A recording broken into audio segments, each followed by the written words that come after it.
a lot of women have this perfectionistic tendency with their fitness of getting everything perfect and right. And I'm like, you're not fit enough that it matters. The stimulus and stress of doing the thing matters so much more. You're listening to the Active Mom Podcast with host Dr. Carrie Pagliano. I'm a mom, physical therapist, and your go-to guide for staying active with pelvic health issues in pregnancy, postpartum, perimenopause, and beyond. Whether you're a fellow mom, physical therapist, or women's health professional, join me where I'll share expert insights, real-life stories, and the latest research to help you approach running, CrossFit, yoga, Pilates, HIIT, or whatever activity you love with confidence and evidence-informed guidance. Let's start the show. All right, welcome back to the Active Mom Podcast.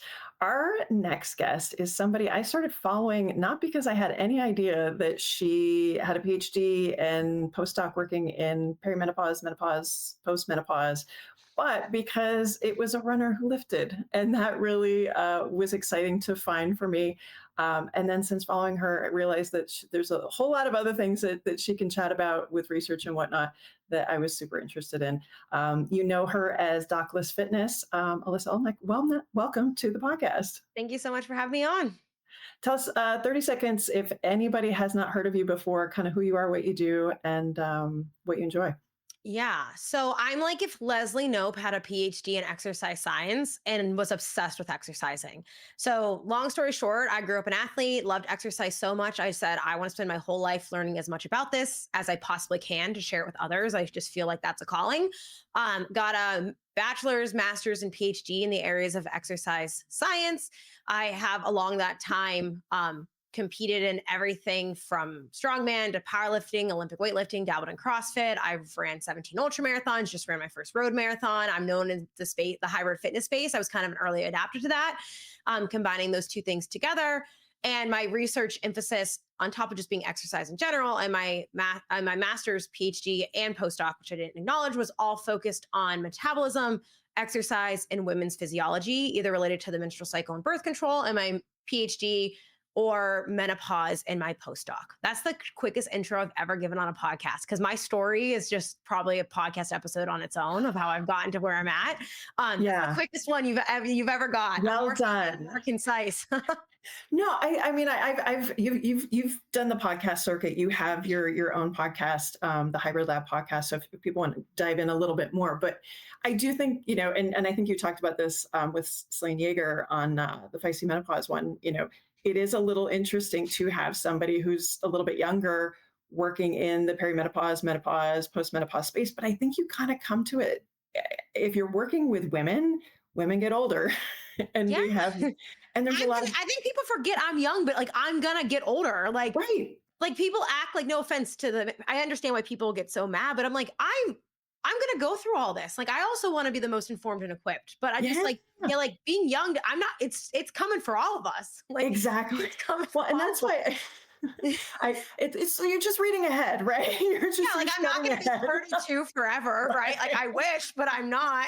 Well, I do think, I mean, I feel like a lot of these things too, like we're getting permission, which is an awful word, but like society now is more accepting of women at multiple stages in life, exercising and looking at, physiology and metabolism and things like that. And there are parallels and there are threads that kind of go through these different seasons. And it seems kind of not fair to just cut you off at one and not see how the story ends, No, I mean, the whole reason, quite frankly, when I was finishing my PhD and looking at doing a postdoc, my advisor, who was getting ready to leave academia at the time to move full industry and knew what I was doing with my business, he's like, why do a postdoc? Like, you have this for you. And I was like, I'm not done learning.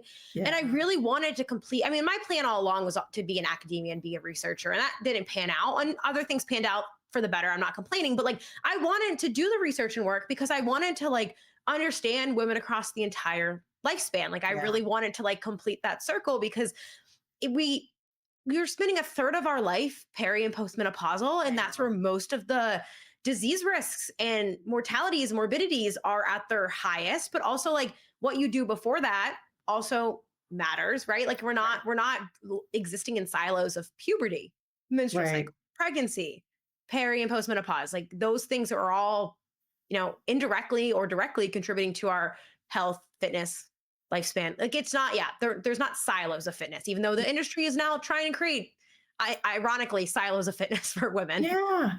Well, I mean, I feel like certain concepts. So, for example, resistance training.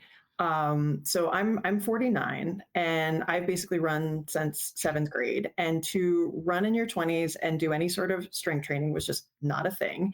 Mhm. And I feel like there's a lot of women my age now that they want to keep active, they want to keep running, and they don't know what resistance training means because that was not a space that we were Mhm. necessarily encouraged to do as runners or welcomed as like general, athletes or things like that.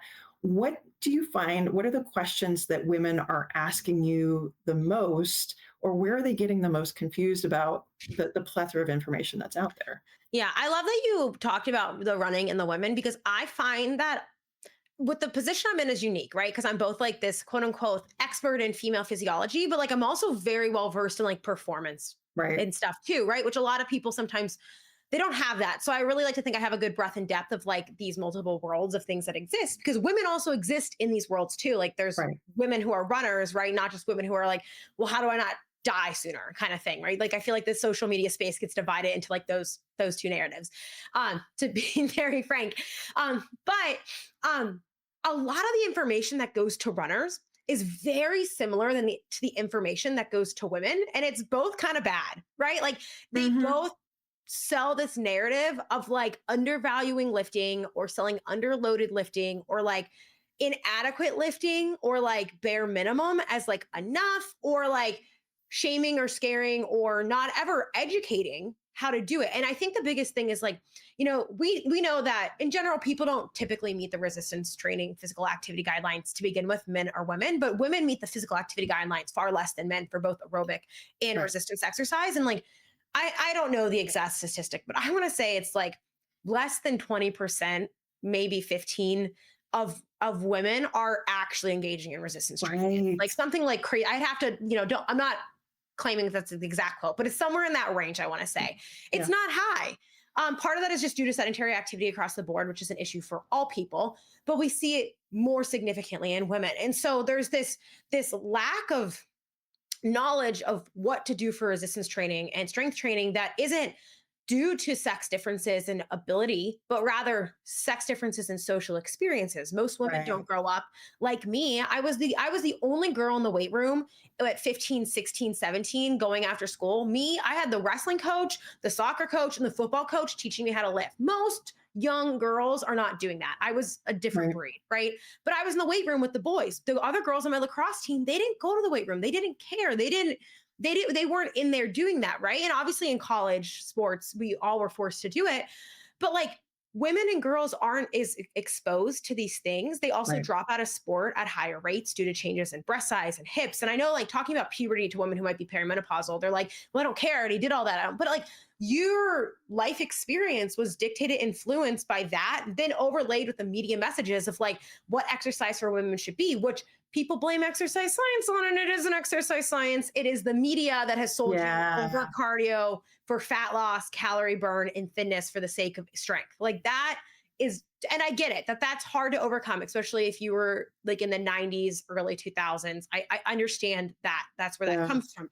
So I think that there's this just complete knowledge gap for I mean, what, almost 80% of women don't even know Right. what resistance training actually even is, what it Right. even looks like, how to even do it. And then, you get on the online space and there's everybody telling you, well, Pilates is enough, yoga is enough. Right. Running uphill is resistance training. Like power walking is resistance training to Mhm. like all the way to like, well, if you women can only do 4x4, or if not, it doesn't count. And so there's this Right. like plethora of messages of just like it's very confusing. Like it's genuinely very Mhm. confusing. And so when women are curious and they're overwhelmed because they don't even know what they're doing, or they think what they're doing is wrong, right? So I think it's this perfect storm of like lack of lifetime exposure to strength sport and Mhm. exercise or encouragement or anything like that, mixed with just not knowing where to start. And then a lot of it is just like a lot of women are intimidated because they don't know what to do. I do find that, the actual question was like, what are most people asking me? But I really wanted to like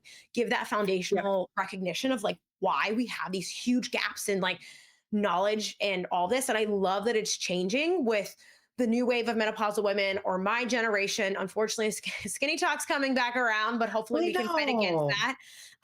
But like that's why we have to talk about it across the lifespan, because what those girls in their 20s are doing now is infecting their health, impacting their health in their 40s and 50s, right? Right. But in general, what I see with women is one, women across the board, more than any male that I've had come in my comment sections and my programs, all of this are even when I taught students and taught exercise classes in my graduate school, they are so much more afraid of doing it wrong, Mhm. form, getting hurt, being Right. imperfect. They are so scared of that. Where I taught intro to weight training for college students as one of my like graduate, like to get Mhm. my stipend type thing in my PhD. And the males that had no idea what they were doing, just started resistance training, no Mhm. business telling me what to do, come in with their weight training programs that are like the most horrific lifting program. Because if they came up with their own program, I let them just do their own program. I was like, if you Mhm. show me that you have something to do, I'm happy Yeah. you can use this as your exercise time. Totally fine. You don't have to do the program that I write for you. And they would come in so confident and so arrogant and so just like, yeah, I know what I'm doing, man. And it was just like, I admired. I was like, you know what? Go for it. Like, you're Yeah. 18, you're going to learn. Like, if this is what you're doing, like, I'll give you advice how to tweak it. But then some of the girls in my class would legitimately hide. And they're in UGA's gym, there was two gyms. They would call the one girl gym the girl gym, and the other gym the like the boys gym. And I was Yeah. like, no, not under my watch. We will all Yeah. train in the main lifting space. If you need to go in the other space because of space or the equipment that they have, totally fine. But Mhm. like, you're not going to hide in this space if the equipment's here that you need for what you need to do. Right. I'm gonna do it with you, or we're gonna go with it. But like the girls were so afraid of like doing the right form or being seen or taking Mhm. up that space. And it was so staggering to watch that. And these are just college kids, but like that's no different than what we see with women now. So they're so afraid of the perfect form, being in the gym, taking up space, not knowing what to do. And then they don't know what actually is what they should be doing. They don't know what it looks like Right. to do a workout plan. They just there's just so many knowledge gaps, right? Even though knowledge is Yeah. all around it. The irony is there's knowledge everywhere being thrown at you, but like there's no tangible action plan for women of like knowing what to do. Right. And so I think that's where a lot of it comes from. Like I see is worrying about form, especially when I talk about strength training for women who are more in the 30s, 40s, 50s, where maybe they weren't Mhm. as exposed to it, or they aren't people like me who are like very immersed in the world of sport and fitness. It's Yeah. like, well, what is actually heavy enough? Why isn't Pilates Right. training? Like they don't understand. They really conflate like something feeling like it's working versus it's actually working as being the same thing. And it's really, I Right. find hard sometimes to like explain the story of like all exercise is good exercise. What you're willing to do is better than nothing. Like inadequate loading is better than no loading. But if Right. you want the But most results, you need to be doing X, Y, and Z, and that looks like this. So it's really hard to explain that to people who just have no Mhm. foundational knowledge. They're like, well, this burns Right. and this hurts. So why isn't this working? And it's just there's this Right. stress and the stimulus and the science behind it. And so I think that just lack of lifelong exposure and confidence with it. I mean, I Yeah. would rather women be like the unnecessarily confident 18-year-old boy in my class doing the wrong things, but like loading enough and lifting heavy and like Yeah. then learning as you go, than like Right. this like underloading, I'm afraid song and dance, I'm not doing it perfect type thing that they tend to take to Yeah. weight training. So Well, that's what I would say. Yeah. yeah. Oh my gosh, so many things. One of the things that hit me was you're like, well, you're past puberty. I'm like, yes, but all of us that are in perimenopause and menopause have a house full of puberty at Yeah. home alone. So So my you're poor still husband. we're alive. Yeah, yeah, yeah, yeah, yeah. No, that's a lot of the stuff that like we're kind of reflecting on our experiences growing up, and then how are we going to do it differently if we've got kids going through puberty at home. I was really lucky. My cross country running and Nordic ski coach, he brought us into the weight room, got us under a barbell, like not a lot, but started to introduce to plyometrics, those sorts of things. Totally ahead of his time because this was like Hmm. early 90s. But I'm thinking about again like the barriers. Our generation was the one that it was Gold's Gym and those big ass dudes on roids in the tiny little tank tops. And you were scared to go in that corner. Even those of us that went to PT school, like, yeah, we're supposed to spend some time in that space, but it still wasn't comfortable. And for me, like to finally realize, gosh, this is something I need to be doing, it was because I had women coming in who had pelvic floor issues that were doing this lifting. I'm like, shit, I got to learn how to do this because I think there's something to be said. How many touch points did I have before it took me, in my late 30s to finally, step forward. But even now, like you said, Pilates, well, I'm doing something like, great, we need to do something. It's better than nothing. But I think we also need to be pushed. And I catch myself doing this. I'm like, great, I go to CrossFit a couple times a week. Yes, but are you doing as much as you could? Can you push it a little bit more? And I find myself that that's still even a little uncomfortable. And this is the space that I live in. Like, what's a good for somebody? Let's go three categories. We've got somebody who wants to do resistance training, hasn't done a thing ever. Where do they start? The second is you're doing something, so maybe like a HIIT class or something like that, that there's some resistance involved. And then third would be somebody, maybe they're doing some basic resistance or running training plan, and they want to make sure that they're doing a little bit more, but they're not like racing. What recommendations for those kind of three? And we can talk that perimenopausal through menopausal group. And are Yeah. there any differences? Yeah. So the first thing I'll say to piggyback off like what I was saying earlier and what you said Yeah. there, and this is me kind of stealing this from my friend Austin Current, who has used this in a presentation, but like, it's such a great point is that he talks about this. He works a lot with women, but also just like Gen Pop people. And like Yeah. the one thing that women lack that you might have lacked, I mean, you know how to push yourself running wise because you're a Mhm. runner your whole life.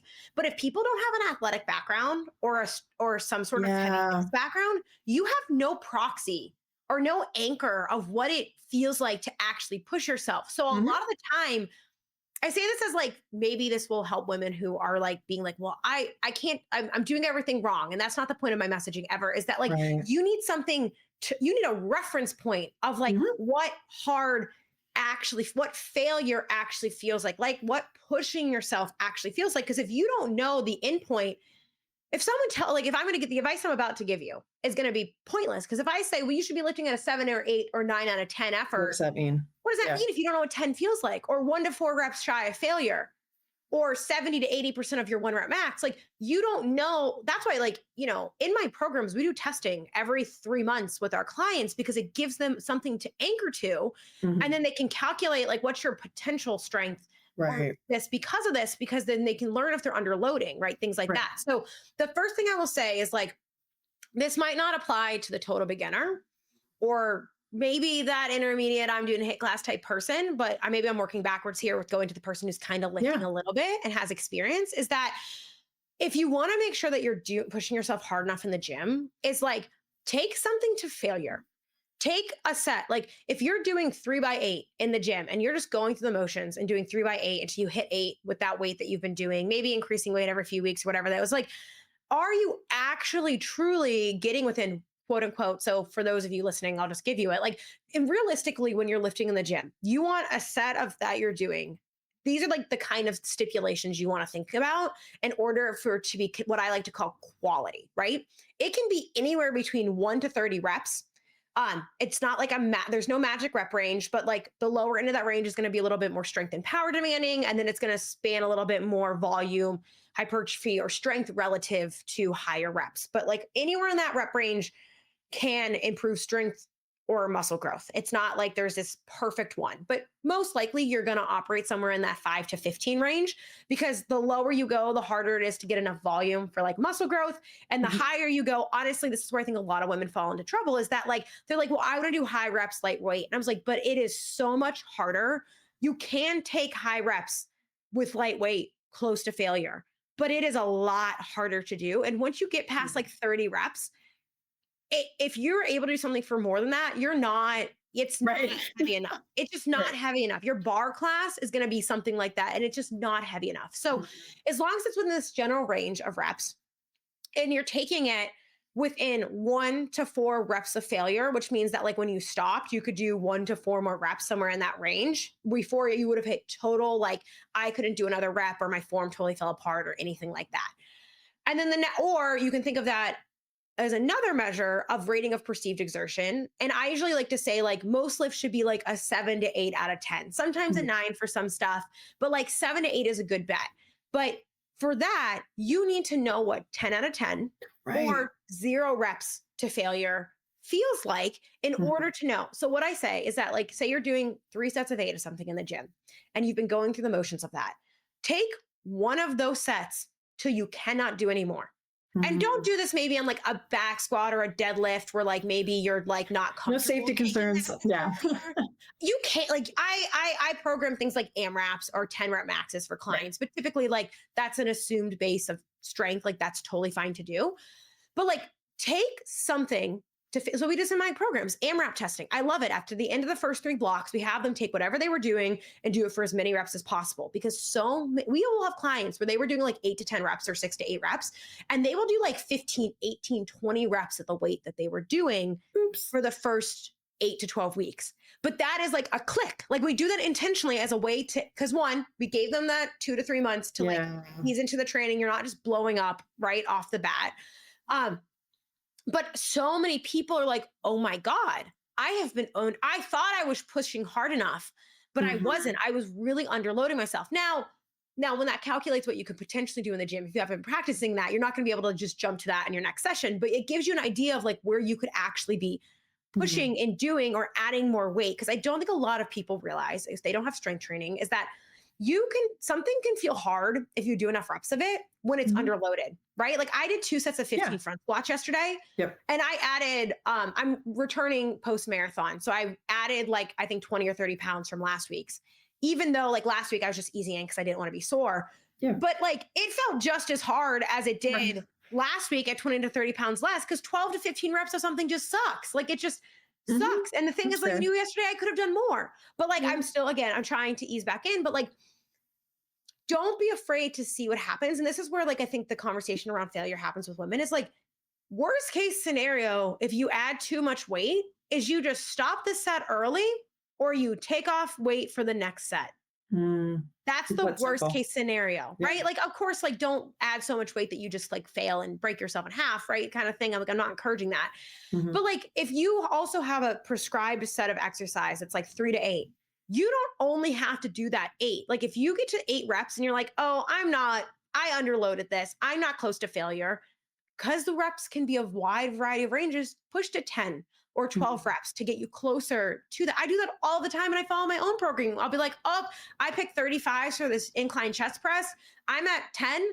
I'm going to go to 15 because it's underloaded. And then in the next set, I bump up to 40 or 45 pounds. Like, I think there's this, I think this is like, a lot of women have this perfectionistic tendency with their fitness of getting everything perfect and right. And I'm like, you're not fit enough that it matters. The stimulus and stress of doing the thing matters so much more. So you don't have to like, you can adjust these things. Like if you're underloaded, you can do more reps.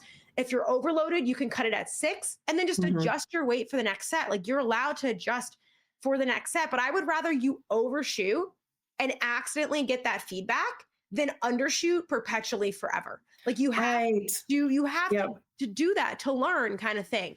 And so like for the people that are lifting, that would be my advice is like truly figuring out and like my little checkpoints that I have for people of like, is it heavy enough? Or am I actually working hard enough at the gym? Is like when you get to the last few reps, say you're doing again 8 reps, we'll just keep it that because that's easy for my example. Your reps, your 6th, 7th, and 8th rep should slow down compared to like your first few reps. Oh yeah. You're losing contractility and power output and ability to produce force as you get closer to failure. So if your reps don't start to slow down and they're the same speed the entire set, you are underloading. You need to be adding more. And you can lift past the slowdown. Like just because don't stop as soon as it slows down, but it should start to slow down gradually as you get towards the end of that set. The next one is like, does your set require focus? A lot of people go to the gym and go through the motions of like, I'm looking around, I'm not paying attention. Like I'm thinking about 100 things. Like it should require focus. Intensity brings interest is what I like to say. So like, especially if you think lifting is boring, this is probably why, because you're just going through the motions and it's not fun because you're just like, yeah, I'm gonna just do this. I'm going to push the machine, sit here, wait a second. Okay, I'm ready to go again. Like do it intense enough that you have to focus. It will bring an interest and that, so like your sets should require you to like think about it. Obviously like a really heavy back squat is going to require more focus than maybe like a bicep curl. But even if I'm doing bicep curls, I'm really having to think about that weight if I'm doing it heavy enough, right? That's a good point. And then my last one is like, if you feel like you don't need rest between your exercises of at least 90 seconds, upwards of 3 minutes, typically heavier, harder compounds, squats, deadlifts, leg press, heavy machine stuff, you're probably going to need like 2 to 3 minutes of rest between those.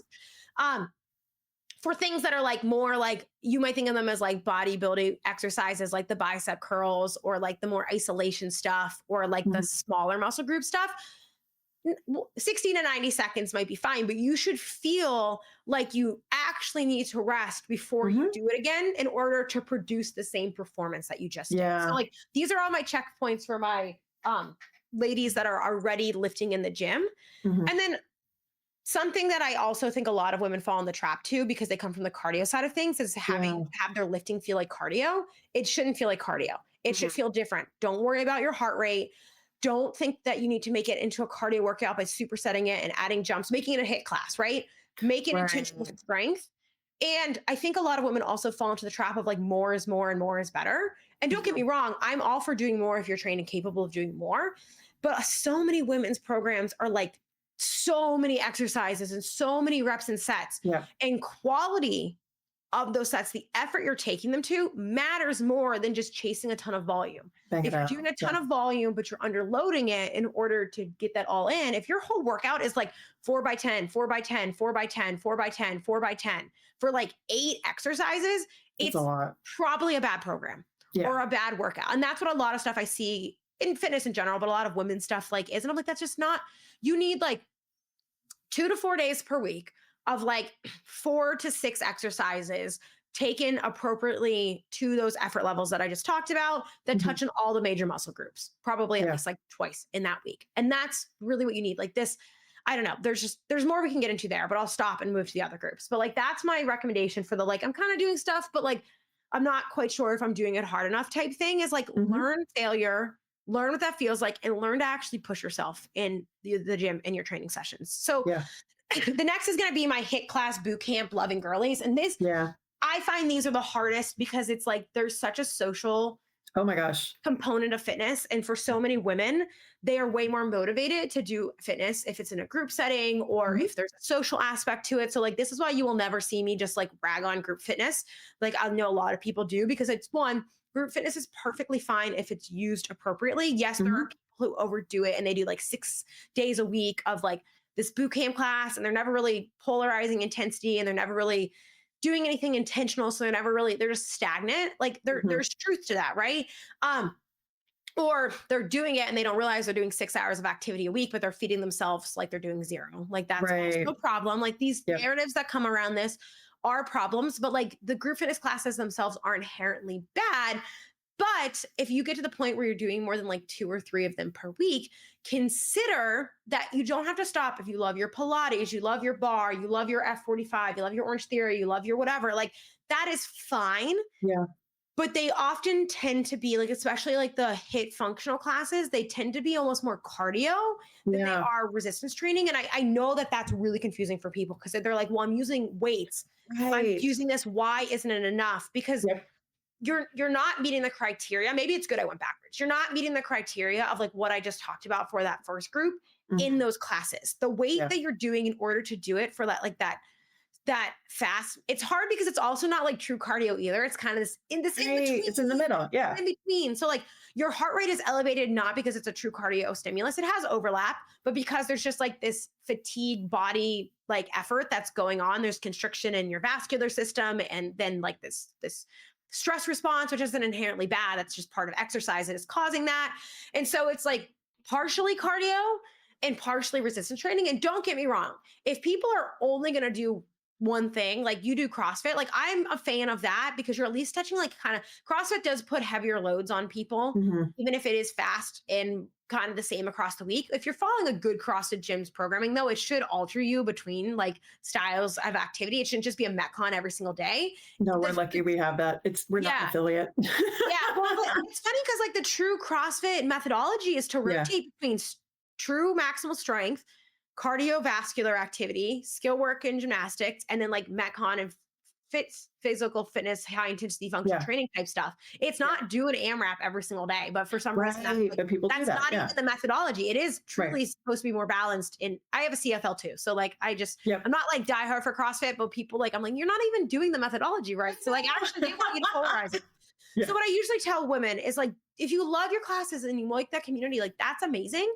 if you're doing like Orange Theory or F45, where they do have like the rower and the bike and the ski and Mhm. the running, like great, you're getting probably a good bit of cardio in. Like that's amazing. Like keep Mhm. that in your class and your week. Like that's totally fine. The string stuff for it, like whatever, but like pair it with like at least Yes. 2 days a week of like Thank true you. strength training. If you Yep. love your Pilates classes, amazing. Pair it with some real cardio and real strength. And I feel bad Mhm. because people are like, you have to do so much stuff. And I'm like, well, you need true strength training and you need formal cardio if all you're doing is hawker walks. Like you just need something that's a little Mhm. bit more.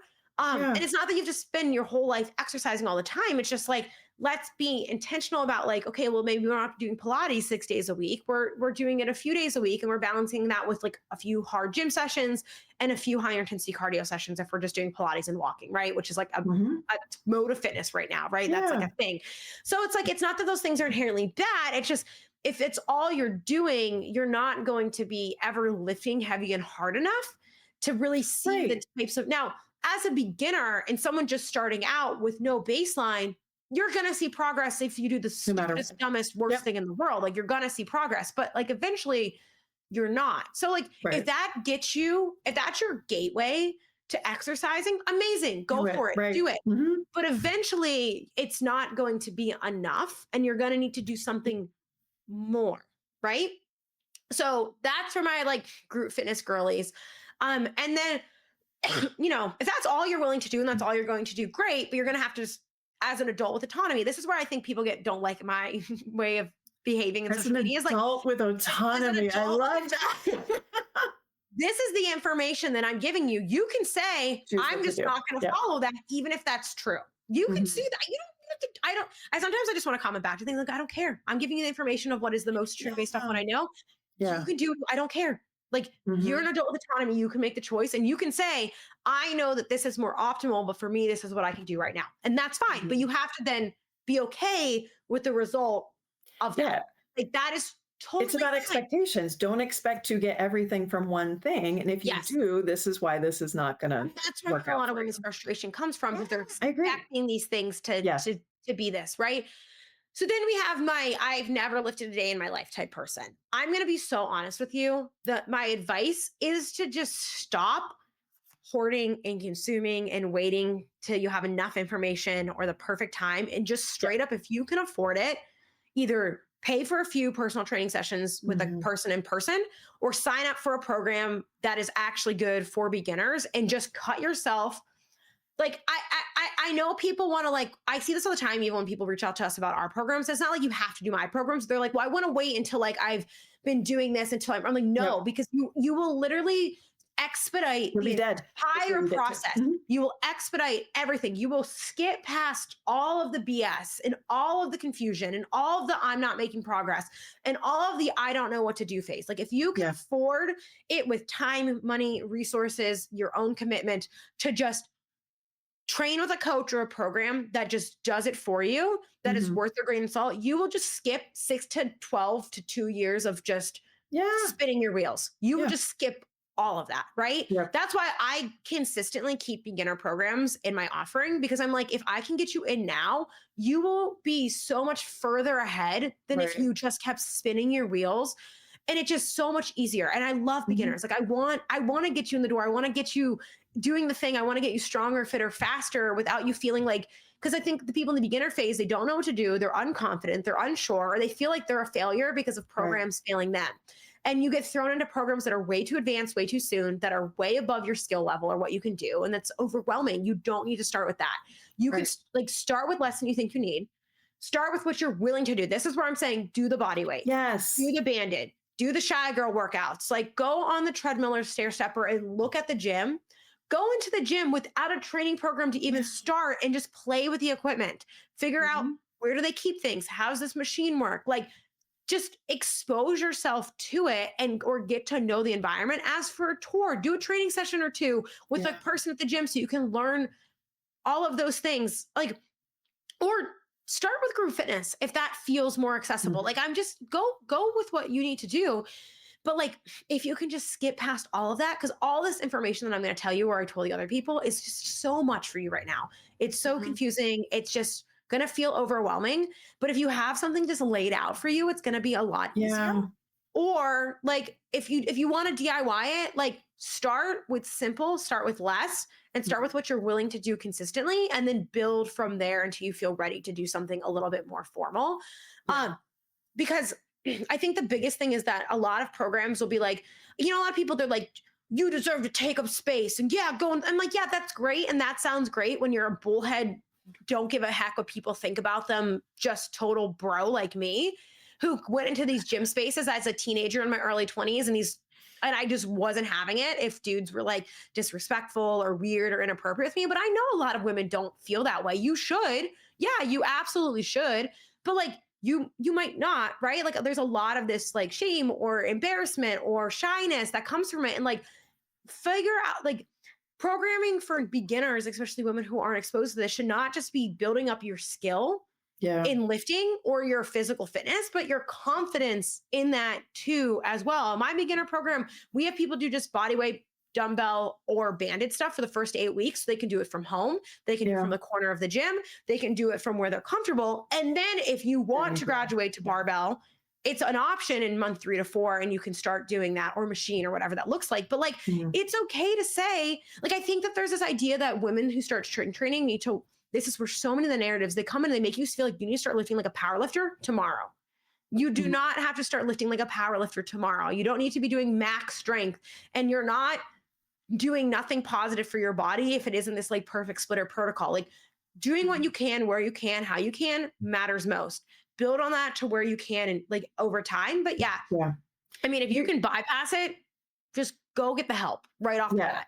No, you've identified so many things, and I think they're not talked about enough are the barriers. So I started CrossFit, I think, when my youngest was 3, and I live a block and a half from a CrossFit gym. It's literally next to my office.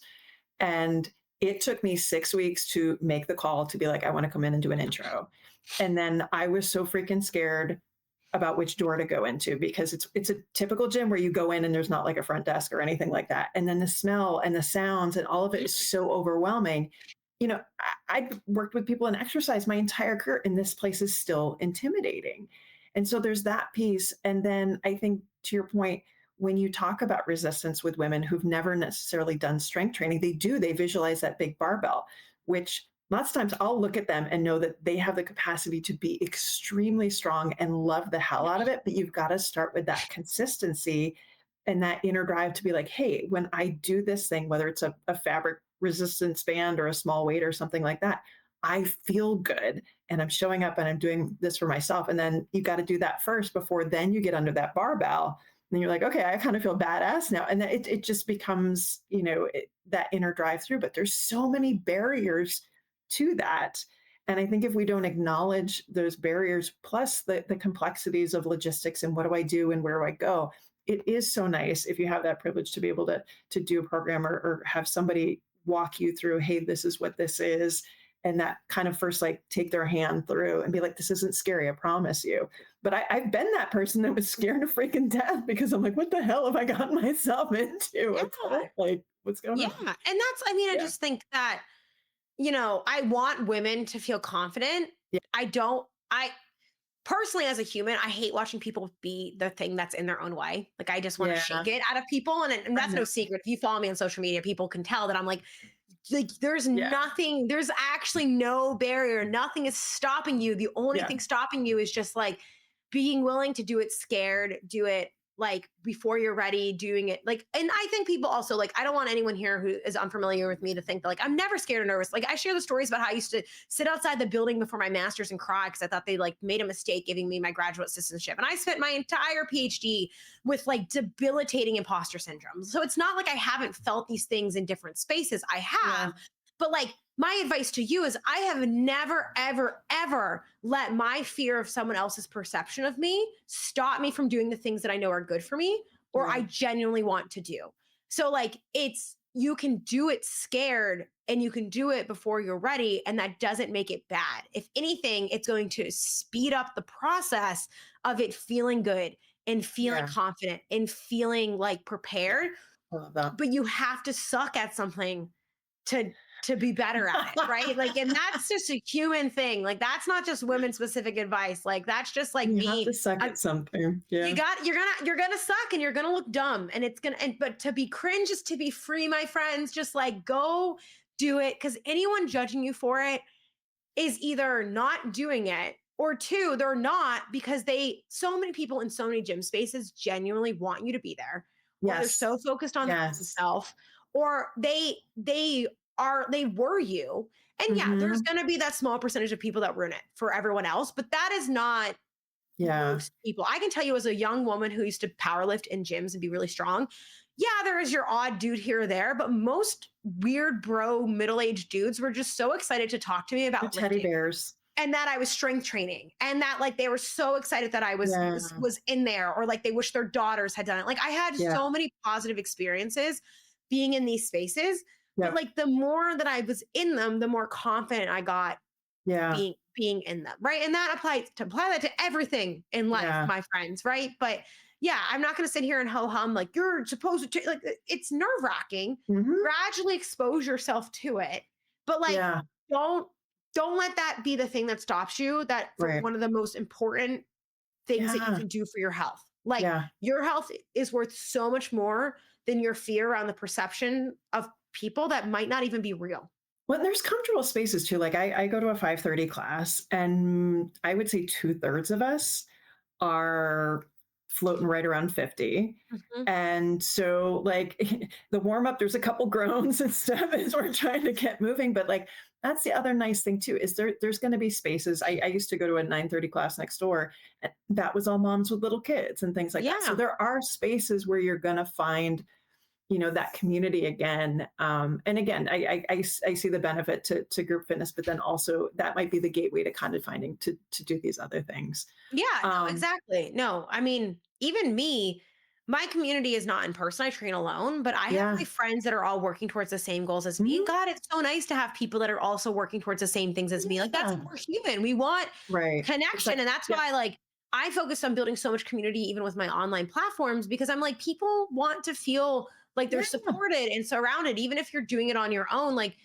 Right. there's there's nothing wrong with needing that support, is my biggest thing for me. Like Exactly. there's nothing wrong with needing that Exactly. support. Yep. Training has been a lot easier for me when I have the support and I'm Yeah. not only relying on myself. So like I love find that. that, whether that's virtual or in person, Yep. a friend, a partner, a spouse, like whatever that looks like, Yeah. find some sort of support and accountability. I talk about consistency and a lot, because I think that's the gateway to to kind of getting all of these things that you're looking for in communities, like whatever's going to make you happy and encourage you through that.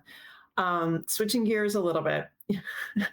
The other day you did a post and talking about protein, and should we brush our teeth with cottage cheese? And I was like, girl, like we need to put that on a t-shirt.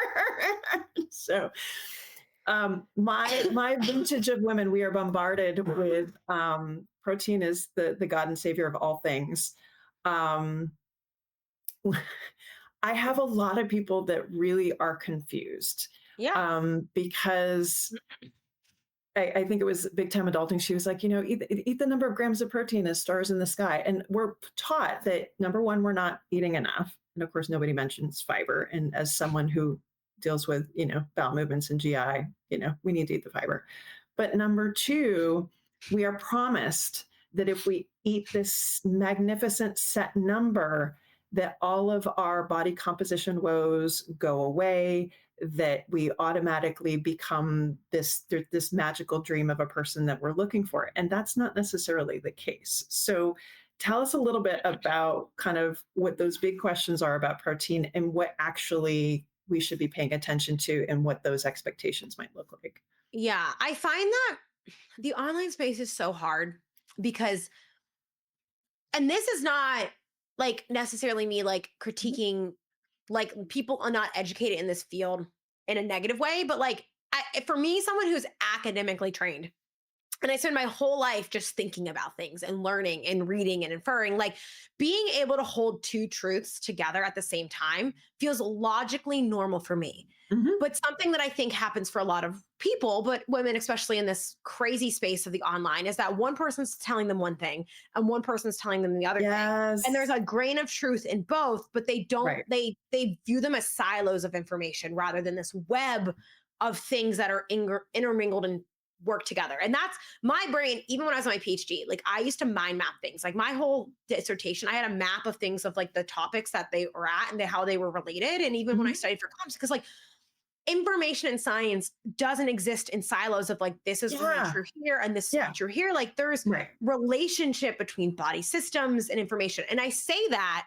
because when it comes to the protein conversation, I just even had a comment this morning on that post. They were like, well, you're saying it's resistance training that's not important, but isn't protein important for other body function? I was like, that post was not saying that protein wasn't important. So for those of you not listening, I made a post reviewing some really interesting studies in peri and postmenopausal women that had either fed them high protein with or without resistance training, or they resistance trained with like lower protein. And essentially, what they found is that the resistance training stimulus mattered more than the protein stimulus. And we've seen this in other literature that eating a bunch of protein but not training, I mean, it's not bad for you. It's still good for function. We want to eat enough, but it's not going to magically cause you to lose fat and gain muscle and lean out and change your body composition. It's just not like, and that stress of resistance training is what you need for gaining muscle and or strength regardless of the super high or whatever regular protein intake. I want to acknowledge that that's not me saying and giving women permission to not worry about protein at all and don't eat protein and it doesn't matter and you can eat 30 grams a day as long as you're lifting. That's not the message. It's that obsessing over getting like this maximal high end amount of protein does not matter as much for muscle growth and strength as actually resistance training appropriately, like I just talked about in Yeah. the first half of this podcast. But also, protein is important for muscle repair, muscle recovery, tons of functions across your body, Yeah. satiety if you struggle with that, and or the as we age, there's this also these duality truths that come with menopause is that it's also overlapping with aging and sometimes the Mhm. things that are happening during menopause are not just menopause. They either are aging Yep. or both are happening at the same time. And I feel like Nobody likes to talk about that, the aging piece.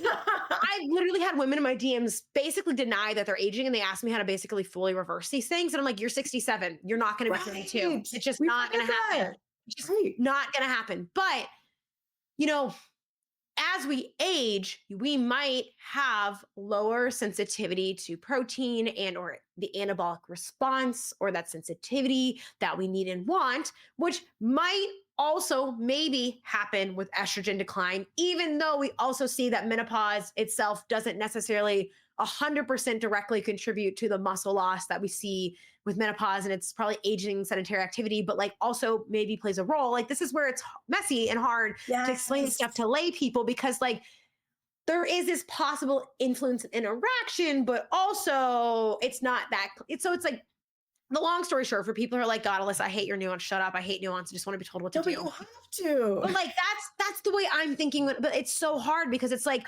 the resistance training stressor and stimulus is the most important thing for gaining strength and muscle, Yeah. regardless of what you're eating, regardless of what you're eating.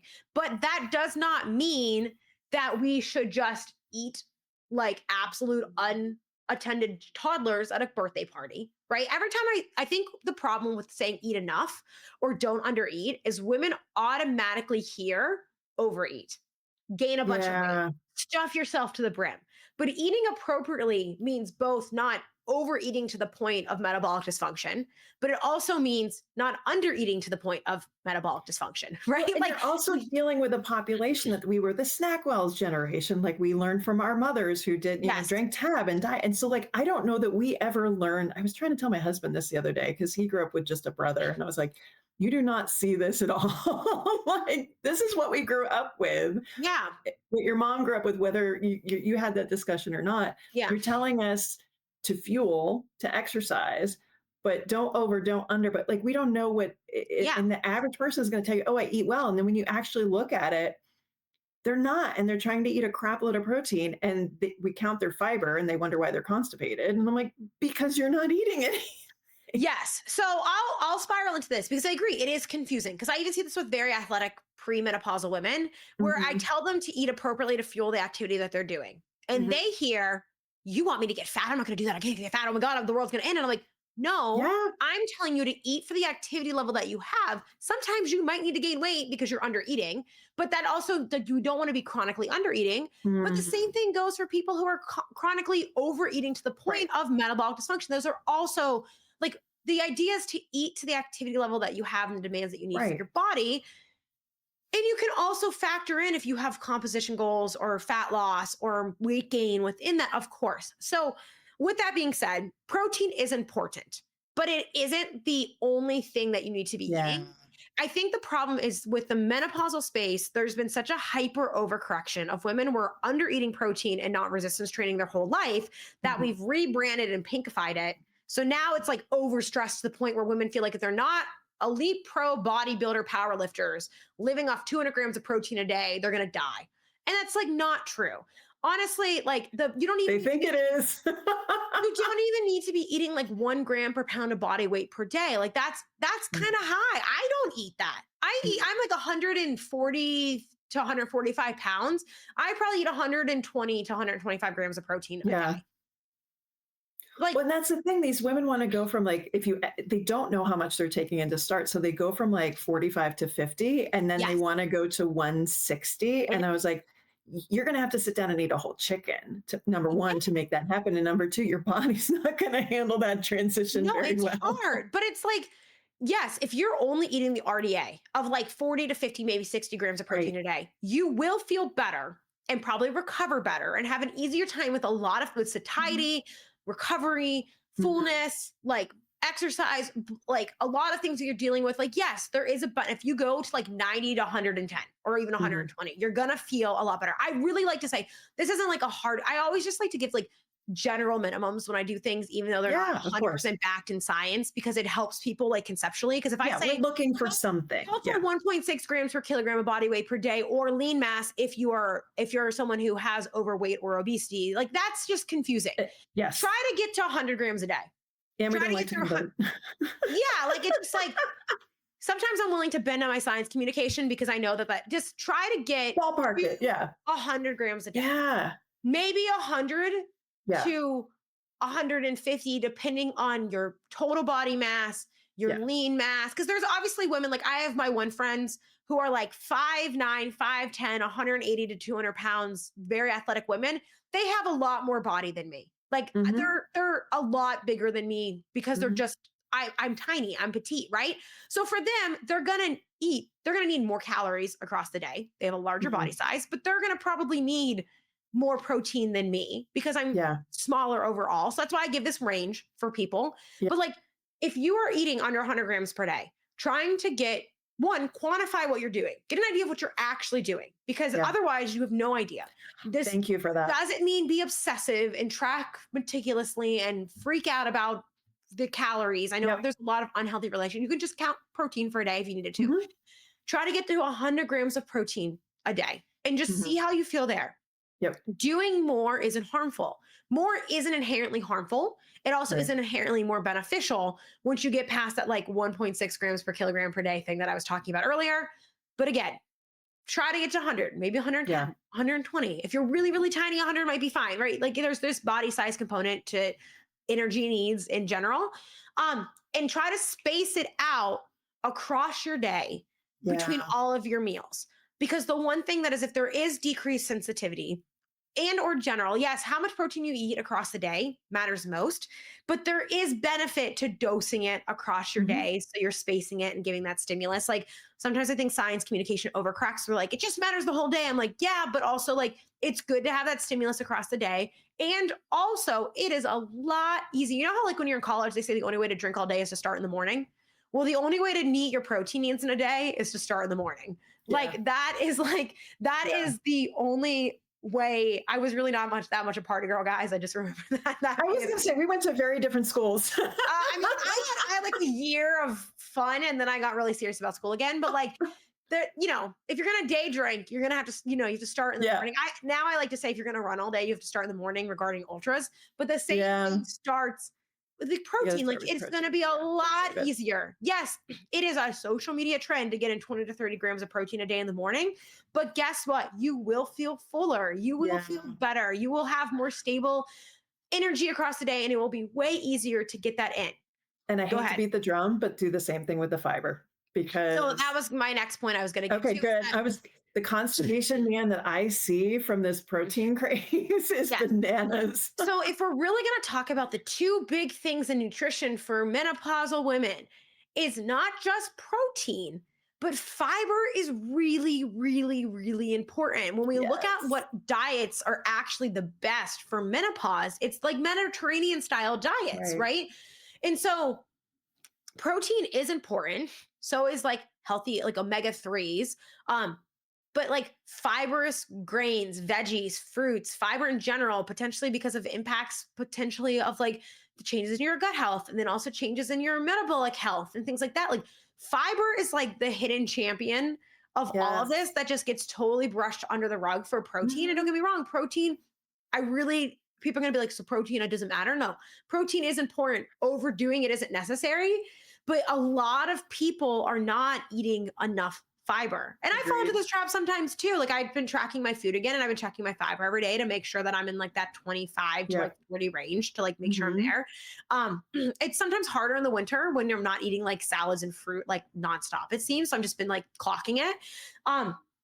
But that's one thing that I think a lot of people struggle. And it's like, I don't know. I feel like people, this is going to be mean. And if this applies to you, it's not supposed to be, have such horrific dietary patterns because of the natural, especially in the US, our natural way that we eat is very chaotic and very Mhm. fast and very Mhm. processed and very unrefined.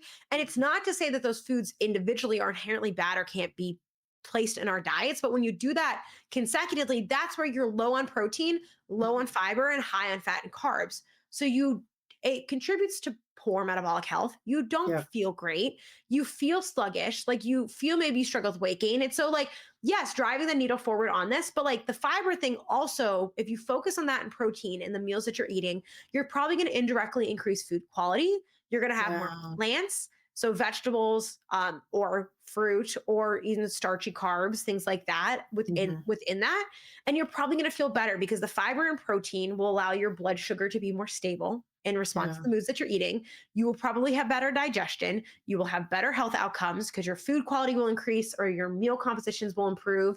And so it's not like this magical thing. It's just like eat in a more health promoting way across the board and factoring that into that. And so yeah, I agree. I think protein and fiber should come pair and pair when we talk Yeah. about this with menopausal women. But yeah, protein gets all of the rage. But I think it's because it's easy to talk. If you post about protein or creatine in women, Oh, your my yeah. content explodes. Yeah. If it's those two topics, Yeah. people are obsessed with it. And I'm like, well, what if we ate a salad? Fiber's not sexy, but I will tell you this. That's the one thing I always make sure I'm like, hey, you think you're eating the Mm-mm. amount that you're supposed to, go write it down for a day. And then everybody's always shocked because they think they're at 25 and they're like at 15. And I'm like, once we get it right, ask anyone my age, the happiest moment, the happiest day you have is when you wake up and you have a lovely buttery bowel movement. And like the rest of the day is glorious. Like we keep things simple. Give me coffee and a good bowel movement. I'm a happy lady. Yeah, Like, yeah, yeah. And it is. I don't know why it doesn't get as much. And I should talk about this more, but I just sometimes have so many things in my nugget of cranium of information that I just can't choose what to talk well, about I feel like today. we're But like, barely scraping the surface too. And I'm like, oh my gosh, we're almost at an hour. I know. So yeah, but yeah, those are really, really important things. Okay. Um, I for have that. one more question before we kind of wrap up here. Yes. People ask you a lot of questions. What is the one thing that you wish people asked more about and they don't? So I feel like this is more personal, I guess. I feel Okay. like I get asked so many questions that are related to like fitness and exercise, and like I'm a human encyclopedia.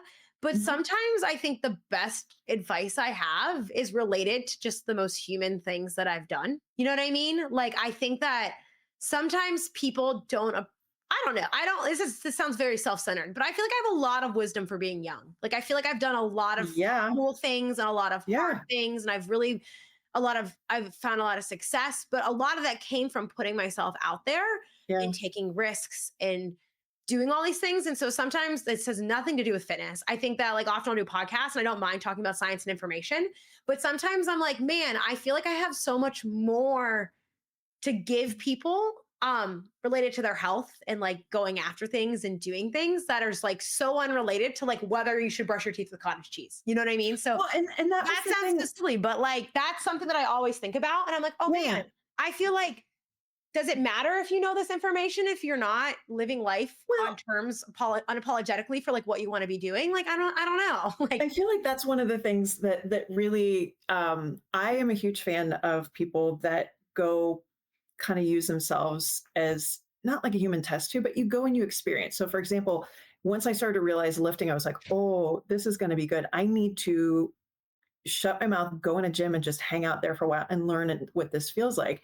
And the fact that you've done a whole bunch of ultras and then you're like, okay, I'll do a road marathon or I'll try high rocks or things like that. Like you just you kind of exude this curiosity yeah. and you're like, I need to go feel this and experience this. Like, is that something that got infused in you in an early age, or where do you think that came from?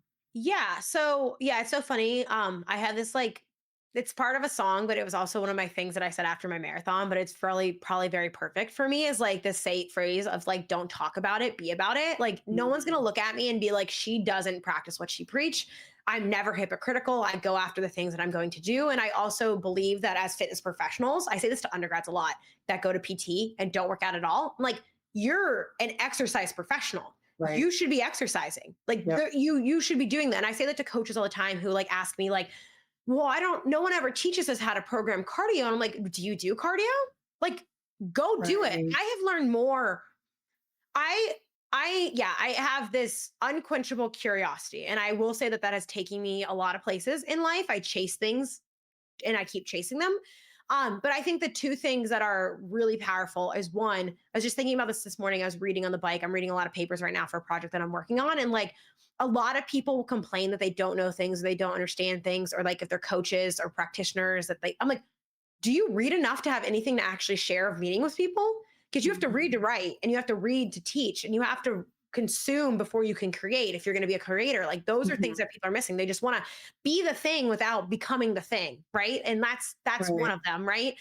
And then yeah, with the curiosity standpoint, like I do feel like I've just self experimented with myself my whole life with fitness. I've been running since I was 13 and I became obsessed with it. And I just wanted to like, and I just wanted to try in a lot of different ways. And one of the things that I love about exercise is the limits of human potential. And I've always been really curious about like, what are the limits of my potential? And Mhm. sometimes that makes me an extremist in a lot of things. Like people don't need to be like me to be successful or fit or anything like that. But for me, I want to see, and it's funny because I'm not like the most fit person on earth, but for me, I want to see, what does it feel like to run 100 miles?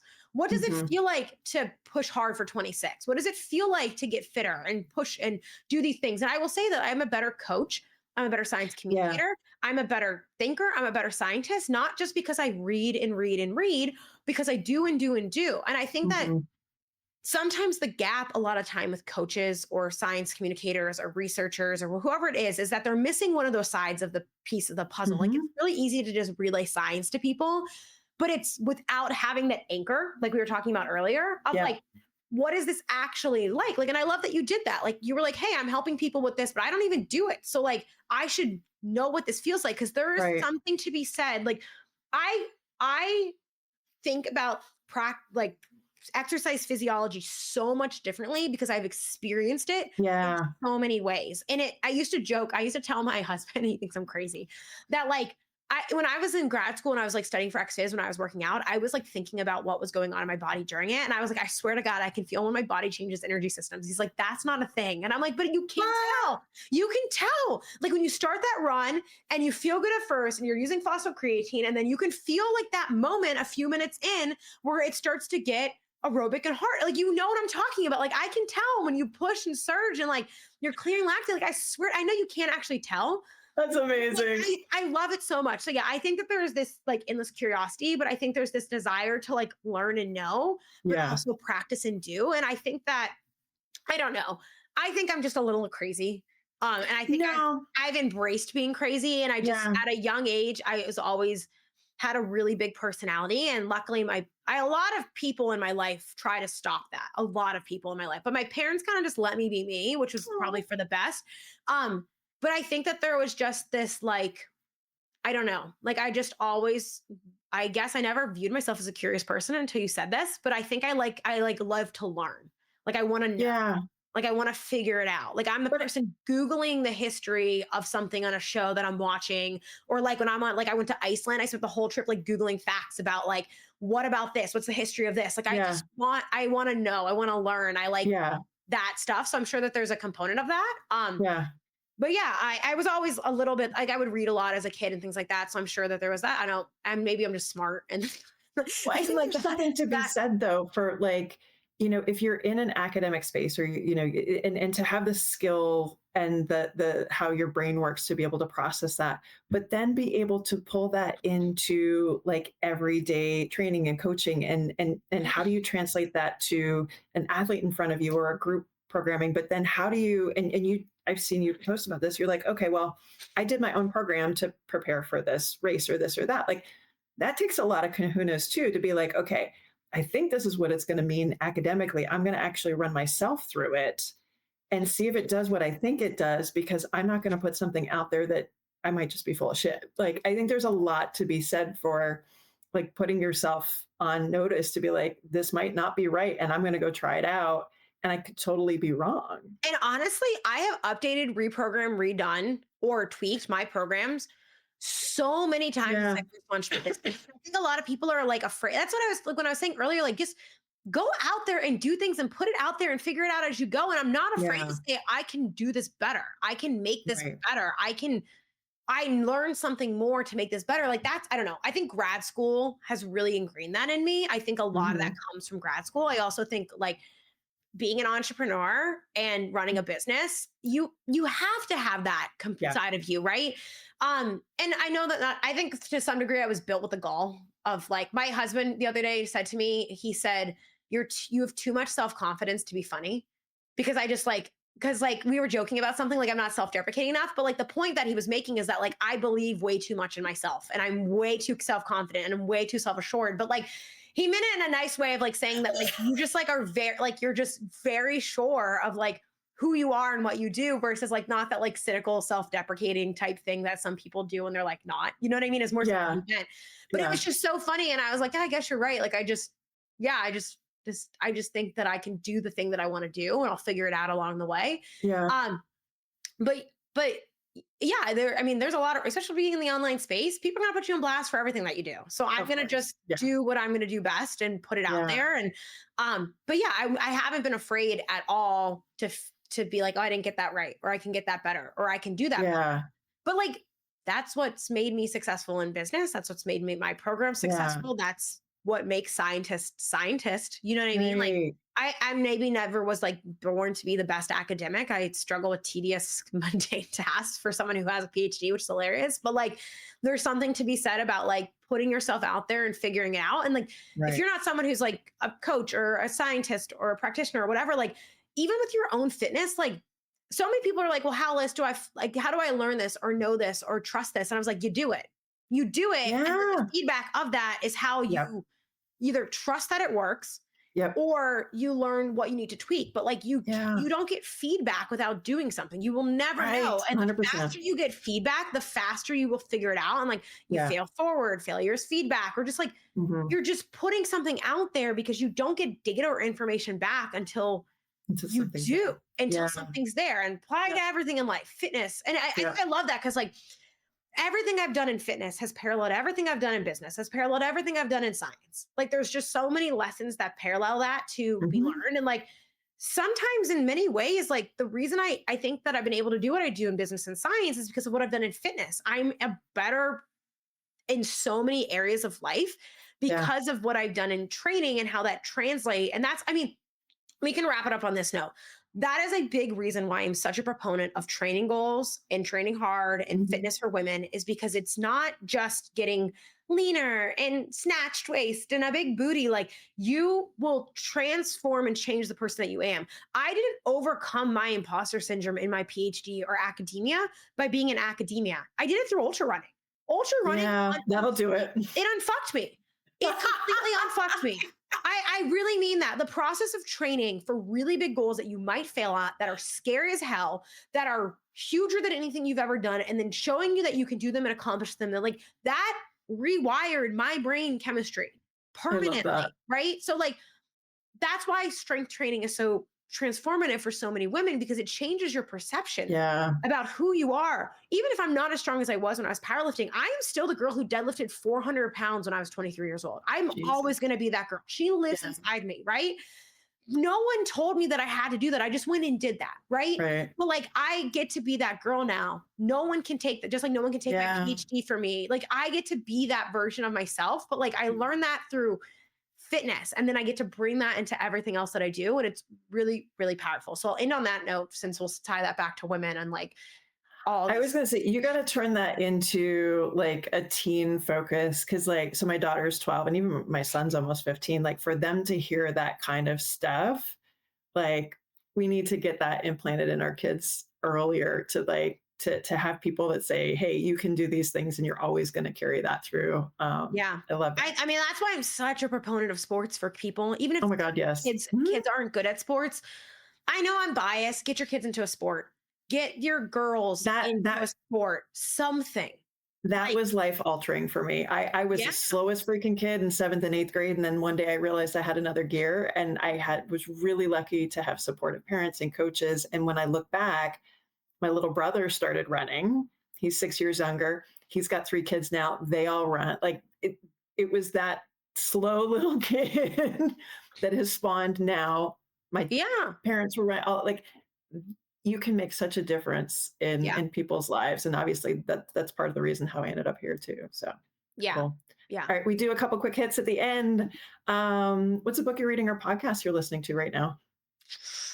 So right now I am reading a lot of PubMed, if I'm being honest. I am reading a lot of PubMed. I just finished I read a lot of outdoor memoirs and I'm in the middle of Rich Girl Nation because one of my secret things is female financial empowerment is one of my secret Okay. side hobbies. I'm really big on that.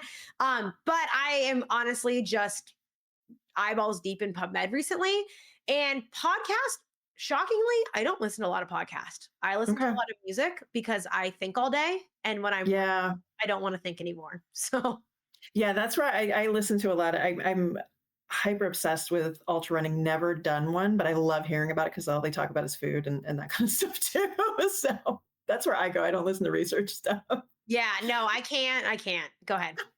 All right, one quick hit piece of advice for those of us going through the change. Find a few voices that you can trust that give you good information and shut off all of the rest. Your life will be so much better. Your results will be better.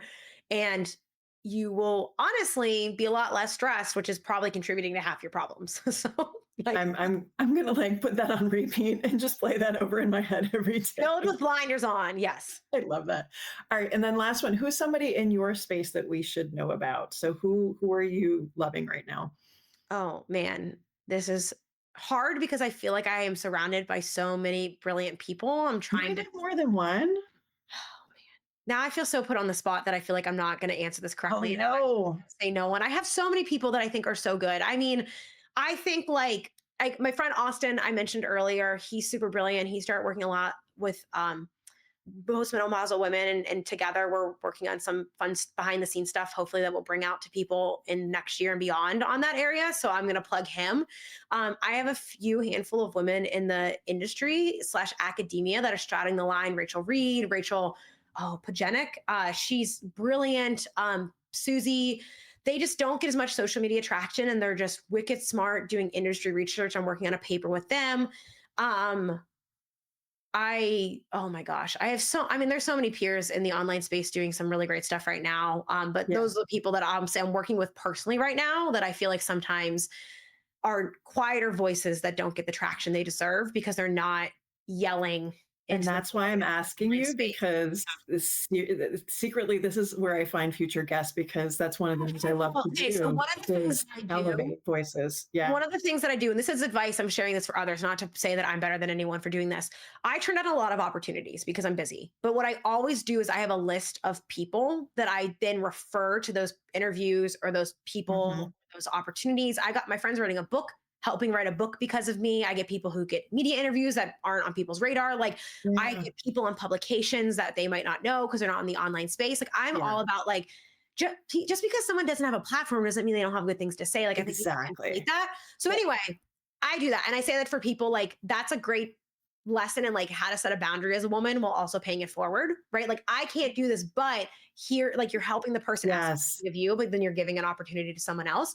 So Yep. anyway, I will give you a list of people that I think you should have on the I love podcast. it. And I'm always happy to do that. So yeah, and then Awesome. you can include it here for people too, since I completely blank because I feel like I know so many No, people. you're all good. It's like a deer in headlights question. It's one of those things where, again, like where this podcast started was trying to get more research voices, people's stories, just get better information and get everyday people swimming in the same pool of information with clinicians and researchers and that sort of Yeah. thing. And so I think more researchers are feeling the need to speak up, and especially with misinformation and things like that. But so to be able to provide a platform that's accessible for everybody and just get good information out there so we can all benefit from it. So Yeah. yeah, I would gladly take that list.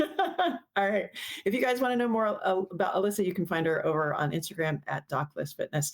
Thank you so very much for doing this. Like I said, I was really excited to see all the things that you're doing, and I really love the fact that you're able to kind of connect your athleticism and your ability to coach and train and talk, everyday language with what you know in research. And I think it's just such a gift, and we appreciate you sharing it with us today. Well, thank you very much. That's very kind. Thank you. If you're navigating pregnancy, postpartum, or perimenopause, whether personally or professionally, check out all our free resources and upcoming courses at carriepagliano.com. This podcast reflects the opinions of Dr. Carrie Pagliano and her guests, and it is for entertainment purposes only and should not be considered medical advice. Always consult your healthcare provider with any medical questions. If you enjoyed the episode, please take a moment to leave us a 5-star review on your favorite podcast platform. And thanks for listening.